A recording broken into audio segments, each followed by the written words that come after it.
Effectivement, dans notre étude, la conclusion, c'est clairement qu'il vaut mieux louer qu'acheter aujourd'hui, même y compris sa résidence principale. Alors, on a testé 3 scénarios, pour être honnête. Un scénario central qui est celui qu'on estime le plus probable, à savoir la stagnation économique qui correspondra à globalement des très faibles taux de croissance, mais aussi de la persistance de taux d'intérêt qui reste faible pendant longtemps.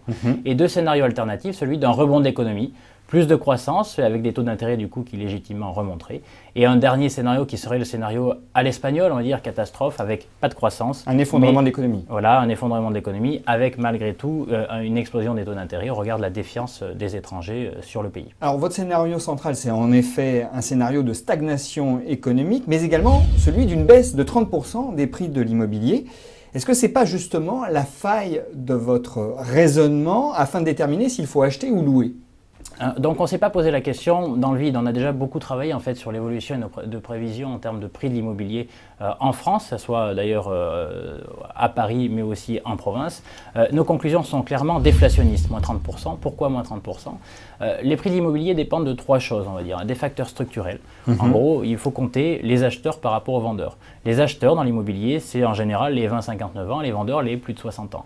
Simplement en comparant les acheteurs et les vendeurs à venir, on constate que les vendeurs potentiels vont être de plus en plus nombreux. Du coup, vous allez avoir en fait une offre de biens immobiliers qui va être de plus en plus surnuméraire durant les 20 années à venir. Donc ça, c'est la première chose, c'est des facteurs structurels d'origine démographique qui vont pousser les prix d'immobilier à baisser au regard de la contrainte sur l'offre et la demande.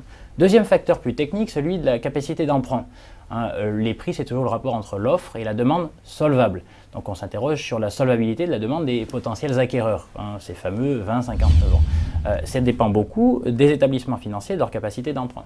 Or, qu'est-ce qu'on voit? La réglementation, notamment la réglementation européenne, met la pression en fait sur les établissements bancaires pour qu'ils soient plus exigeants.